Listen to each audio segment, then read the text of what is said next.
Welcome everyone to another episode of Leadership from the Heart. Today we have with us Craig Taylor. He's a cybersecurity expert and an entrepreneur with over 30 years of experience protecting organizations from digital threats, from Fortune 500s to small businesses. As a co-founder and CEO of CyberHoot, Craig brings a unique blend of psychology and tech to the field, pioneering a positive reinforcement approach to cybersecurity training. His mission is to eliminate risky behaviors and build a culture where security is second nature. Craig, welcome to the show. How are you? Romie, that was awesome. I love that introduction. Thank you for writing that up. I'm great. I'm really excited to be here. Thanks for having me on. No, thanks for being here again. Let's jump right in. You have a degree in psychology and you have a hmm career in cybersecurity, and those two fields don't really ever intersect or cross paths. But how does your understanding of like the human behavior shape your approach to digital risk management, since that's what cybersecurity is? Thank you for that. I mean, it's a great question, and I think it's one that isn't asked often enough, right? We've got all these technical solutions out there to protect our companies.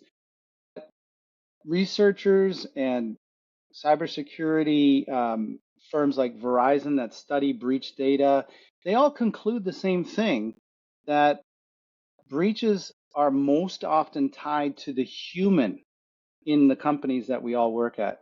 90+% of the time, it's a phishing attack or of an email, lack of email, or not email, but password hygiene. The human condition is what needs to be the focus of cyber literacy training, cyber education, and cyber defense. Resiliency is not built with yet another SIM or SOC or something else in the mix, technical wise. It's the humans that we have to help understand and protect our businesses better. Yeah. And so what is one unique way, or what are some ways that you suggest or that you recommend to companies of doing that? Well, this is where the challenges begin, Rami, because almost all the solutions on the market have a focus on reducing bad behaviors. What's a bad behavior? Well, if we know that phishing is the number one risk that every company makes, and phishing happens when you get an email and you're convinced to click on a link in that email, right? Against your better judgment or maybe without thinking. Cybersecurity researchers said, well, we have to stop that. They don't think of the bigger picture of stop it, but how? If we just punish people for clicking, that'll work, right? It doesn't.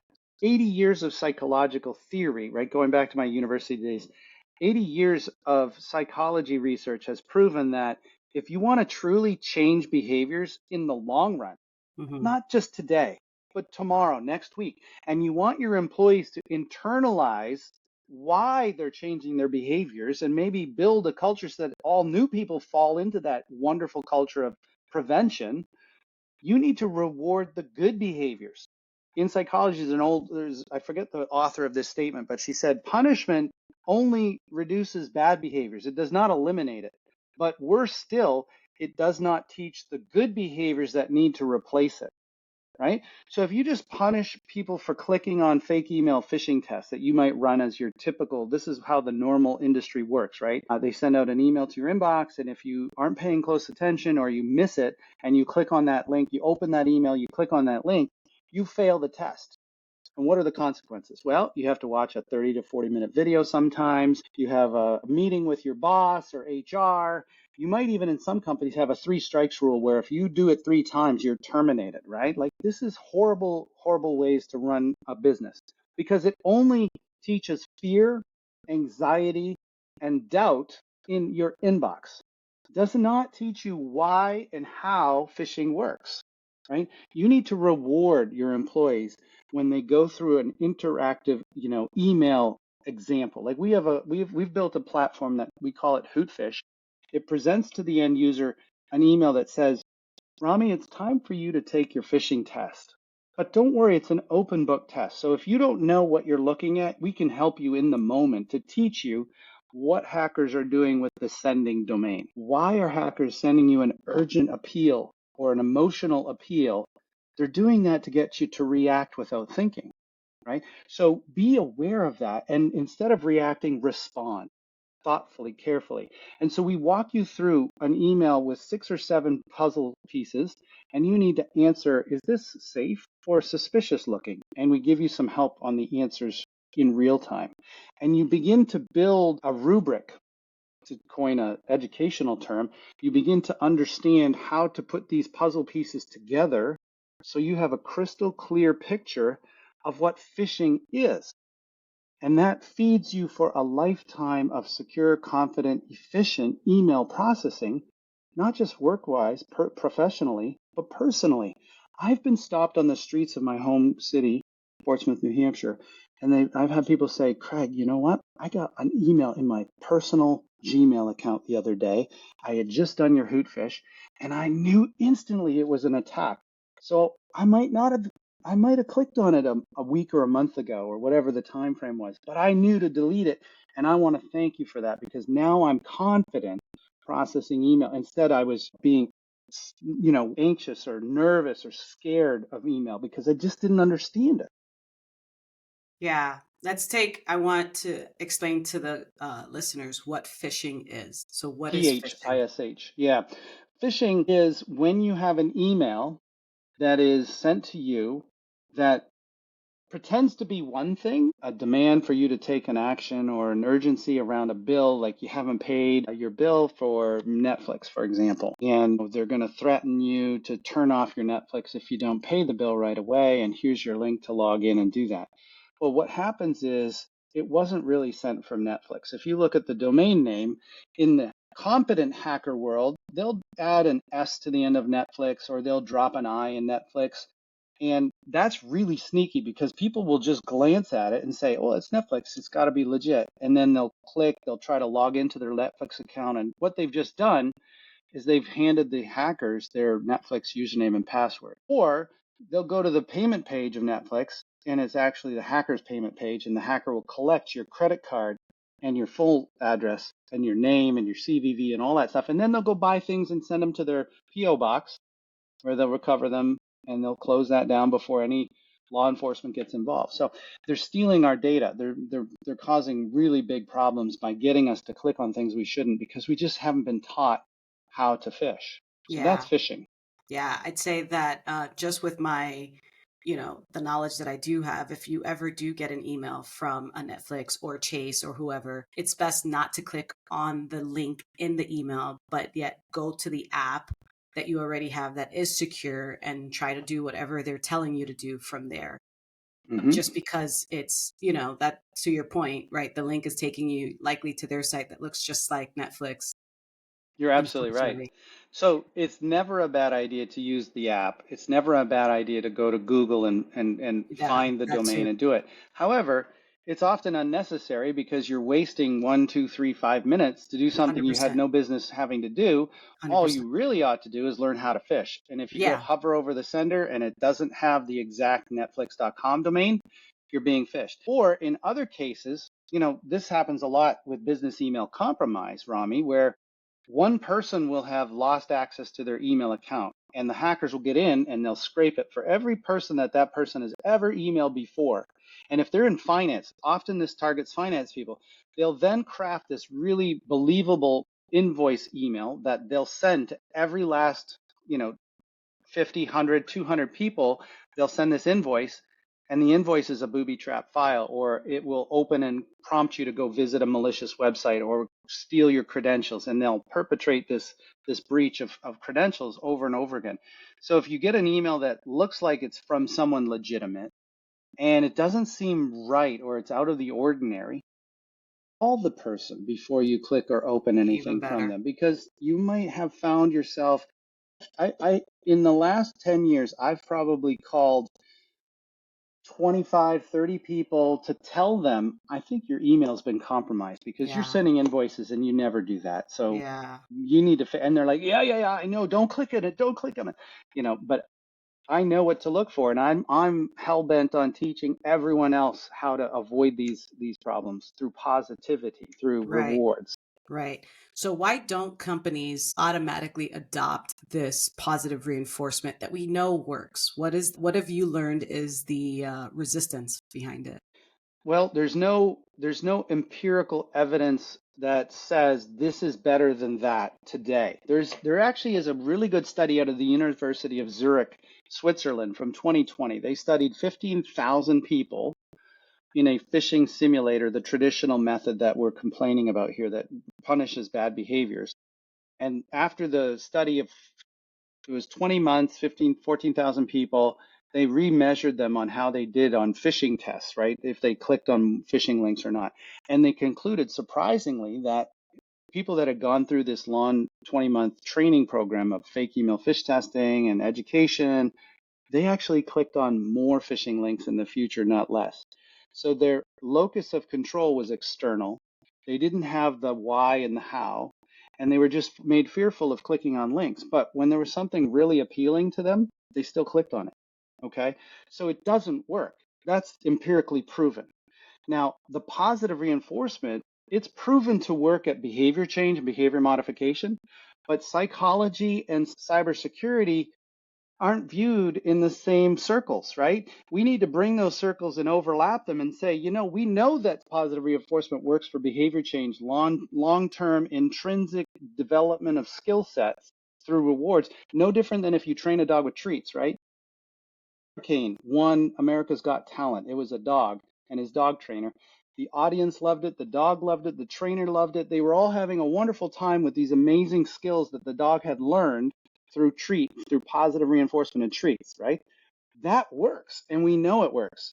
Punishing does not work any different than if there's a squirrel or a rabbit across the road and you've got a shock collar on your dog. The dog will go do the calculus. He'll be like, wow, I'm going to get zapped really bad, but I really want that squirrel. I'm going to go for it. And he just tears off across the road. Hopefully, he doesn't get hurt. Employees are no different. If they see a really appealing phishing test for Taylor Swift tickets for their daughter or their niece or their nephew, they're going to click because they just want to treat their family or treat somebody, and they just don't have the knowledge as to how can I tell that it wasn't sent from Taylor Swift Enterprises or whatever it might have been, right? They don't have the skills and it's too appealing, so they're going to click. I think the better we take this young and emerging field called cybersecurity, because it's only been around for 25, 30 years, right? It's not like law that's been around for 1,000 years, medicine for 200 years, electricians, plumbers, all of these industries have been around for 50 to 100 years. They've figured out what works to train their employees, train people in those areas of expertise. Cybersecurity is just young and it's got a bit of it needs a course correction. We need to remind cybersecurity that psychology plays into everything we do. Instead of being the department of no and punishment, we need the department of yes, but here's how you do it safely and securely. And here's how you know why you're doing this and how you're doing it. And then we'll have truly a successful approach to fending off these attacks. Yeah, I always wonder why. I mean, we're using fear-based actions to try to change behavior. So in a sense, we are using some psychology, but I feel like it's because security, the word security, does have like sort of a no connotation to it, right? Like, don't enter, no, don't do this. Security is going to escort you out. Like, it's always very abrasive. Do you Right. think that cybersecurity in its evolution, I wonder if the word security has an impact on the way we are treating this whole thing? What are your It's thoughts around it's that? justified, right? They say that the means justify the end, right? The end is Sure. we gotta stop people from clicking, and the means might be painful, the means might be derogatory or punishment based, but it has to be justified because the consequences are so Of it. great. Our So companies great. are breached, right? But let me give you an analogy. Everyone listening to this, imagine parenting 100 years ago. It was don't do that or else you'll get the whip or you'll get this, right? The punishment based approach. Parenting has evolved since then, where we actually realize that strapping kids is not a good idea. We're going to talk to them and we're going to show them and reward the good behaviors we want to see, because guess what? If we reward good behaviors, the bad behaviors weed out and they slow down and they become less and less and less, because the good behaviors become an internal focus of control. The child learns that they can control their angry outbursts by talking through things in their head, by focusing on positive outcome, positive activities in their lives. So by teaching positive skills and things, we can automatically get rid of the negative stuff, right? So if parenting works that way, and Right. dog training works that way. Yeah. Why doesn't cybersecurity work that way? I mean, Agreed. it's common sense. Agreed. Agreed. Yeah, I live here in Las Vegas, so I was here when we had the breach of Caesars and MGM. Actually, it was MGM where they got in through like a help desk ticket or something like that and Mm-hmm. demanded Mm-hmm. a stupid amount of millions of dollars in return for basically their system back, and they didn't pay. Caesars paid, but MGM didn't pay, and they went down for like almost 2 weeks, and it was a lot. It was huge because they have so many properties out here. So it's interesting that it's not just phishing through email, it's also, these help desk or whichever way they Well, can get in. social engineering is the global term you can use because Tell they me. convinced someone to do something they shouldn't. That's social engineering. Now it's delivered via email. It's called phishing. If you've gotten a text, anybody listening to this gets a text that says your toll violation is going to double every day for 10 days until you pay this toll, that's smishing, SMS phishing. Smishing. Vishing is over the phone, voice based, or QR codes is quishing. There's, as Wow. you can imagine, there's just any which way hackers can take advantage of people through social engineering and different mediums. They have names for it, but social engineering is at its core what's happening. It happens in the real world too. If someone wears a Verizon jumpsuit and walks into Caesar's Palace, no one's gonna give them a second look because they're there to do work and they'll go to the electronic closet and they'll do what they do. It's all It's basically no different. hiding in plain sight with social engineering. Yeah. Yeah, in your experience, are these hackers, are they just as fast as, obviously the antiviruses or the people who are building, Hmm. are they just as fast? Do they They're adapt faster. quickly? They're They're faster. faster because they have to just test against all the signatures with viruses. They just test against all the signatures that are out there. And they can use AI and other things to change their code enough so that they can hide from the legitimate software that's out there. And we're always reacting to them, right? So the only way to get in these kinds of attacks is to teach the positive methods, the hallmarks of physical security, of logical security, of understanding how you can identify when the domain is wrong or when you should pick up the phone and call. All of those are the positive things that you can reinforce through reward mechanisms so the individuals internalize it and then it lives. Psychology has proven this. It changes behaviors in the long run. Punishment only changes behavior when there's a threat of punishment, and it still doesn't always work when there's a really appealing outcome in front of you, right? So why are we using it? It just doesn't make sense. Yeah. Yeah.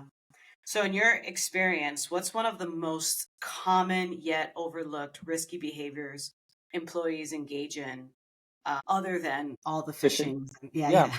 it's a great question. And the second, in the Verizon data breach report they publish every year, they said the second most important way humans make mistakes and fail is with password hygiene. And Mm, here's the one question that anyone listening to this has to answer. Have you adopted a password manager? If the answer is no, then I can promise you you're reusing passwords everywhere you go. And you might think you're really sophisticated with a suffix or a prefix that you put on your favorite root password or I've heard of one or two people that have a book. They write it down and they put the book in their safe and therefore they're protected. They are, but they aren't because that's so inefficient that you're going to begin to cheat and reuse passwords in places that you shouldn't, right? Personal and professional and having the same password everywhere you go. It's the only way the human brain can cope with long and strong passwords. You need 15-character randomly generated passwords stored in a password manager tied to a passkey or multi-factor to be safe online. But people don't know what they don't know with regards to cybersecurity. So they don't recognize how exposed they are by reusing passwords. One breach at this website where they didn't encrypt that password makes it perfectly visible to hackers. So if you have a root of, I don't know, let's say strawberry, and you add Yahoo at the end of strawberry because you're logging into your Yahoo account, or you add Bank of America to the end of the word strawberry, well, they can see that. And they know exactly how to try and log into any of your accounts that way. Or they get you to click on a link, which is the phishing attack. So I would say outside of phishing and social engineering, it's password hygiene. And the single most important fix for that is to adopt and learn how to use a password manager. There are all kinds of great ones out there. I'm very fond of 1Password and Bitwarden and Keeper. Those are three very good, solid password managers. That would be my advice. Is there a risk of those password managers being hacked into? Absolutely. No software ever written Is was perfect. There's always going to be flaws and bugs. However, those three that I mentioned have gone to extraordinary lengths to open their code base to third parties to review how secure have we done this? Have we made a mistake somewhere? Can you help us make it stronger? Did we miss thinking about this in a specific way? And they've had dozens of external reviews like that. Not all password managers have. There are some that I would stay away from. If you want advice on this, search my blog at cyberhoot.com/blog for password manager, and you'll get a link to either a cybersecurity overview of them or a blog article that says, here's how you pick them, how yeah, to pick a good one. I have not found a security researcher who has said a password manager is worse than any other method of saving passwords or working online today. right. Passkeys are coming around soon to replace a lot of the difficulties with passwords. Passkeys, we've blogged about that. You could read up on it there too. And I would say you should always adopt a passkey if you have the option, but you still need a password manager to store that passkey, that cryptographic identifier between you and the one website. The nice advantage of passkeys, just so you know, and Romie and your listeners, is that they can't be stolen and reused anywhere else. It's a cryptographic key that only works with this part of the key and the website. If it's stolen from the website and try to use it anywhere other, even where they support passkeys, it doesn't work because it does not match. There's two parts to this key, and when they steal one half, even if they know yours, they can't make it work anywhere else because the key changes website by website. Oh, that's So it's cool. really, really powerful. It's the FIDO Alliance, Fast Identity Online Alliance, has done this. It's backed by all the big companies of the world, the Yahoos and the Apples and the Microsofts are all supporting it. It's going to help in the short run. It'll help, but you're still going to need to learn a password manager. For sure, for sure. So, in your experience, what that you've led, helped lead, these large Fortune 500 companies like Hmm. Vistaprint and Chase Payment Tech. What do you bring to the small businesses that you help? What lessons do you bring to the small businesses that you help that are easily adopted? Well, I take the minimum essential approach, right? In the big Fortune 500 companies, they're attacked every day, multiple times a day. They've been attacked for 25 years, and so they've had to do a lot of positive reinforcement training with their employees.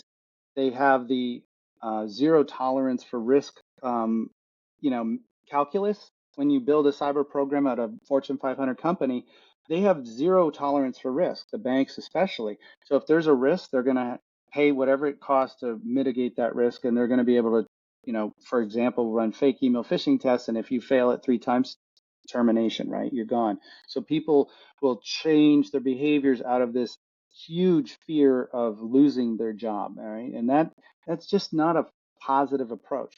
And that approach will not work in small to medium-sized businesses. They have to tolerate all kinds of risk because there's so little resources available to protect the environments that they're protecting, which is why we see a lot, there's a statistic that 11 to 100 employee companies are 15 times more likely to be breached than a smaller company and a larger company.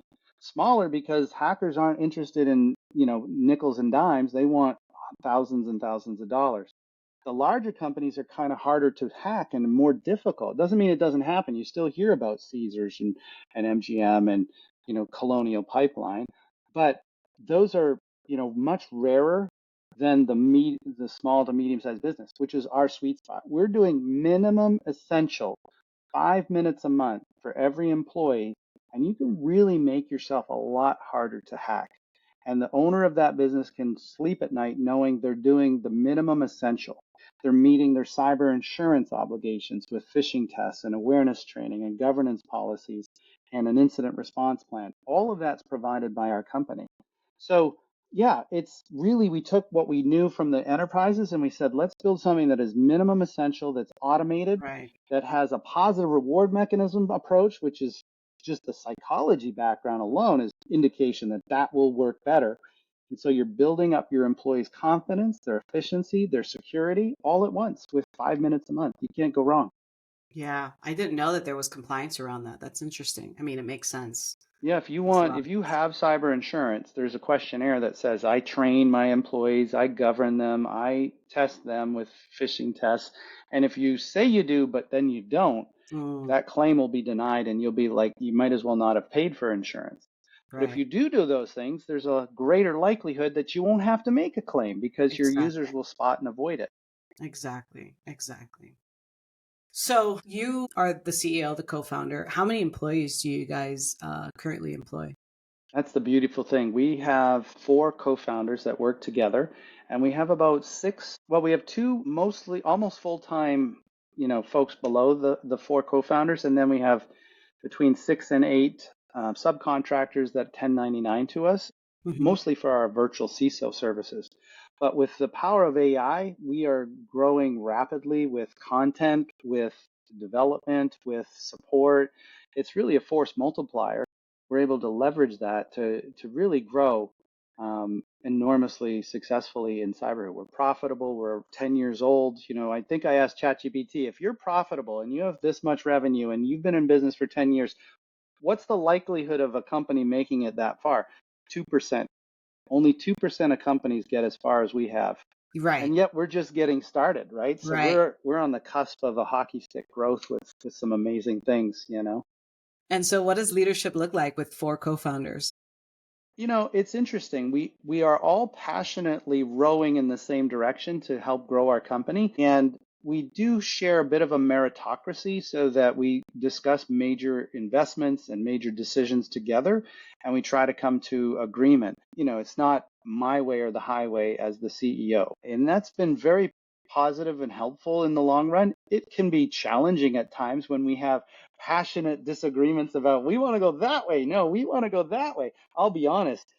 But cooler heads prevail, and we sleep on it, and we come back, and we find agreement. We find the overlap, and then we move forward. So it's been a real amazing journey.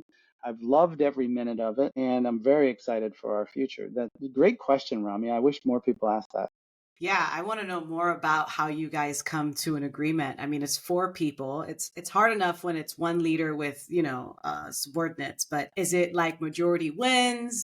Do Usually it is, yeah, Okay. when we do that. And, if I go back in time to the top five discussions we've had where we didn't agree on the destination or the path to the destination, I would say it averages out. Sometimes Yeah. these two will overrule the other two, or these three. If you did a Venn diagram, each person that had the best idea was joined by three different people, two different people, each of those times. So it's not always like mine is the only decision. No, it's their Chuck's or Brad's or Raf's. Yeah, very cool. And what is the dynamic like? Are one of you guys or each of you, I should say, like specialty in something and then Yes, therefore yeah. absolutely. Yeah. So my background is psychology and consulting with virtual CISO and cyber program development, right? When you overlay those two things, a lot of the positive reinforcement stuff comes out. Chuck and Brad are both developers by classic training, and cybersecurity is what they've lived in doing development for, the better part of 20 years. So they're in charge of the development arm of putting things into fruition, the vision that sometimes they come up with the vision, right? Hootfish was, I think, a mixture of all of us, but at the end of the day, they coded it in a way that is blew my mind as positive, and reinforcing, and people love it. I mean, we measure every week. We measure what people say about our assignments, whether it's a video or a phishing assignment, and we give them the option of giving us a thumbs up or a thumbs down. And last week we had 93% positive ratings on our videos, and 81% on our phishing was positive. That compares to an industry average of 0% of people who like fake email trick-based phishing. No one likes that, period. 100%. I can attest to that. I think I have a what do you call that? One of those drop boxes. Hmm. And I have it for the company that I work for. And so I received an email from Dropbox. I did not check. Usually I know, like when Prince Harry emails me, I'm like, yeah, Hmm. you're probably not emailing me. That's But right. this Dropbox one, it got me, I was just like, yeah, I Sure. do have an account, whatever. And I was just like, well, this is stupid. Like, why would you email me this with this, whatever you're getting me to click on? And sure enough, it was our company that was, testing or whatever. And I was like, but my immediate reaction was like, okay, I learned from it, but I'm like, this was dumb. Like, It's a we could have negative done experience, right? right, You're right, supposed to be the bigger person and learn from it. And, good employees will try to do that, but it's a negative experience. What if instead you did hootfish exercises from our company, over and over again to the point where every email you get, you just hover for half a quick, second yeah, and it's legit, let's do it. If it's continue. not legit, delete it. If it's questionable, call the person, right? Three decision points, but it becomes muscle memory. It's like going, you know, what's interesting about the human being is that when we're driving, as a young driver at 18, 19, 20, we get our license and we're paying attention to everything. We're looking at all the little pieces of the road and everything that's going on. But as we get more automatic and things and the body takes over where you were not focusing solely on all of the nuances of driving because we've got it into, it's kind of muscle memory, right? Hmm. That's where we need you to get on these phishing emails, on all emails, where you're not having to, you know, piece apart every spelling mistake in an email. You just go boom, boom, boom. Okay, this is legit. I'm going to do it. Or boom, boom, boom. It's illegitimate. Delete it and move on Delete with it. your day. And you're confident, you're efficient, and you're secure. And you're not wasting your IT department's time to go look it over and say, oh, yeah, that was a good report. It was a fish, Romie. You've just deleted it, moved on with your day. Right. That's the hyper efficiency that we need across all of our small and medium size, and for that matter, enterprises, because enterprises are still doing it the old fashioned way with Hmm. punishment and fear. It's just that they have a bigger stick to weigh, they can Hmm. whack you harder. So it doesn't, but it's not a good way to operate. Yeah. What would you say as far as tech for like iPhones for phones is the most secure? I say iPhone, but that's just because I've never been hacked on my iPhone, but I know Well, that Android is kind of open. This yeah, is I've been around long enough to know that phones, as they become more and more powerful, will be targeted more. And so it used to be 10 years ago, you didn't need an antivirus on your phone or something like that, a security tool. I would say today we're right on the cusp of adopting security tools on our phones because, a lot of the world operates only on a phone. They don't have a personal computer. They're doing all their banking, their financial payments, their, you know, buying and selling stuff on their phone. So there is no computer to target with a virus. So hackers are moving to, they always just follow the largest bucket of devices they can target. It used to be PCs. You know, PCs were way more prevalent than Macintosh computers or Macs from Apple. But now Apple has grown so much that now there are Mac viruses and Apple viruses targeting those computers. You might not know that. There's a blog article that we talk about the top 10 pieces of malware for targeting Apple Mac computers, MacBook Airs and things of that nature. But as phones become, and they already are ubiquitous, there are absolutely viruses and a malware that targets them, and it's going to become more and more prevalent to the point where you might need an antivirus or a security piece of software on your phone. So, these things will come, and what you click on and what you leave enabled, if you're not using Wi-Fi or Bluetooth or any of those things, turn them off. Don't use them. It's not important to be on the network every single moment of your day. You need to protect yourself when you're in public places. that's There's good. best practices. That's really good. Where do you see as leaders we need to be in the next 5 years? How do we protect ourselves? What do you see with AI and its speed? What when you're looking into the future, what is one or two things we can do to protect ourselves? Well, I believe that Bill Gates was right when he said AI is going to disrupt our world more than every other technological revolution we've experienced, from the industrial age to the advent of computers to the advent of the internet to the advent of mobile devices.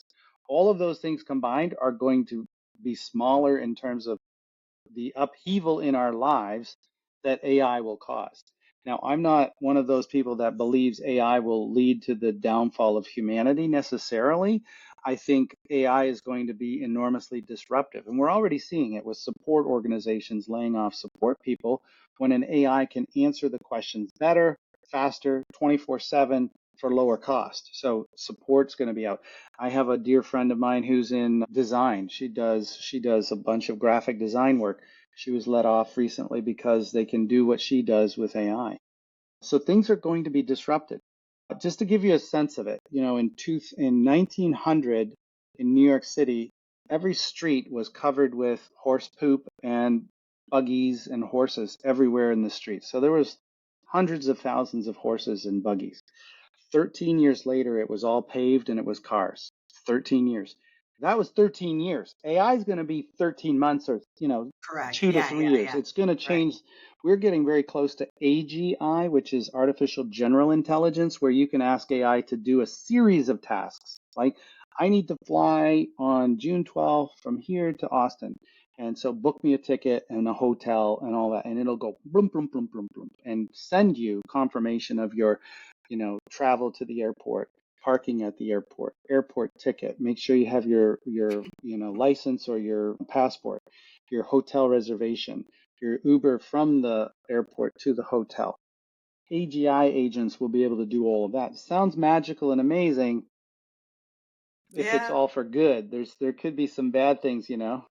So we're waiting to see. But AI, so I guess my point is, to answer your question, I would definitely know how to do prompting of AI agents, how AI works, the difference between a public LLM or large language model, which means anything you put into it is free game for anyone else to look up and research. In fact, CyberHoot has used ChatGPT and said, help us understand why cyber security and positive reward systems are better at teaching phishing. And we've talked about psychology research, and because it has all these studies that it knows about and is like agreeing with us. Yes, positive reinforcement is better, and here's why, and here's how you can approach it from a marketing and sales perspective. But guess what?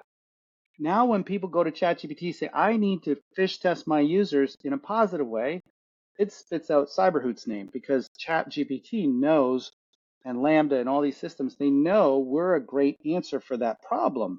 And it's internalized in a public LLM. If you're putting sensitive and critical data into a public LLM, major faux pas. Don't do that. Have a private LLM. Copilot from Microsoft is private. It won't ingest that data into the public LLM to share with other people. So if you have health data, financial records, privileged information, critical sensitive information about your business, put it in a private LLM if you want to work through creating an email or doing some marketing or whatever you need to do. Don't put it in a public LLM and learn why that matters. That's so good. I didn't even know. I mean, you figure that it's public, but yeah, that's so good. I will be looking that up for sure because I use ChatGPT quite a bit and I use Mm-hmm, Copilot. Okay. mm-hmm. Interesting. I love this conversation. I'm glad, Romie. Thank you. So, you and your three other co-founders, you guys have built, and you can only speak for yourself, but maybe you can speak for them. You've built, roadmaps and frameworks and programs. But if you had to restart and you could only do one thing, what would it be? It would be our positive reinforcement phishing test again, because that's where we pivoted from fake email testing 6 years ago. And we have been so happy with the results. I would say we do that all over again. Recognizing the overlapping circles of psychology and cybersecurity for behavior change was a I'll never forget the moment and the fact that we identified that. We said this really makes a difference. And then anecdotally, ever since, we've seen evidence that it's working very, very well. We have a research study at 3 universities going on right now to measure it empirically and prove that it works, because That's so good. I come from a university background where you have to prove things. You can't just write Hmm. a blog and say, this is fact, right? That's the world we live in today. The blog says so, so it has to be true. No, that actually isn't true. And we have anecdotal evidence, but we need empirical evidence to prove that what we do works better, both from an effect, behavior change perspective, and an affect. The experience of changing your behaviors was more wonderful and Positive. enjoyable and Yeah. positive. Versus, yeah, maybe if you whip people, they'll stop doing bad things, but the experience is so horrible that you can't get away with it. You can't strap children anymore, and there's a good reason for that. You got to reward the good behaviors and teach coping mechanisms. That's what we're doing in psychology, and that's what we're doing in cybersecurity now. Yeah, I often tell people when they're, making a sign for something like, don't open this door. And I'm like, well, all they're going to see is open this door, right? You kind of want to say, open that door, right? Yeah, Like with an arrow pointing. You want it to be positive. You want to tell them what you want them to do. Stop telling them right. what you don't want them to do. Because Exactly. the mind does not comprehend, as well as, oh, you want me to open that door. Got it. You Okay. get it, Rami. Understood. You're dialed in. I love it. So, is that your competitive advantage? Do you find that other companies have adopted this positive reinforcement like you guys have? No, unfortunately not. I think if I had a legacy, it would be to refocus cybersecurity into a positive. I think there's room for all of us to adopt positive reward mechanisms. Some are doing a modicum of it, but nobody has really adopted it as their driving force like we have. Many of our competitors that we replace every day are just developing a better negative experience. We can do it better. We can do it more realistic. We can do it more fast. We can do it more with more automation. All of that to say, it's still a negative experience for the end user, and it doesn't teach the positive skills that you want to replace the bad behaviors with. So that's really the challenge. And we've got a patent filed on this. It hasn't been approved, but I'm hopeful that it will be. We have this empirical research study. When we combine three things in our future, I talk about hockey stick growth.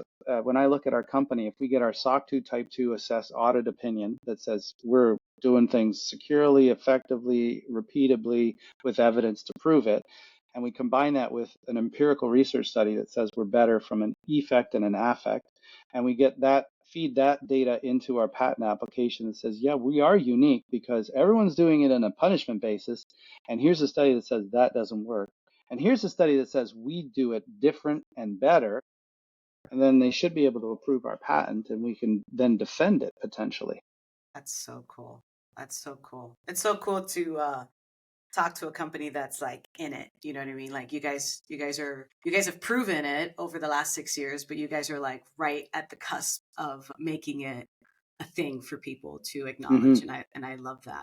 What is a final thought you would like to leave with the audience? Well, I think if anyone that's listening to this says, you know what, I'm ready to try, I'm ready to go with my gut and believe in the parental analogy or the psychology analogy, all of the evidence that I've been talking about, and I want to go and try this, reach out to sales@cyberhoot.com.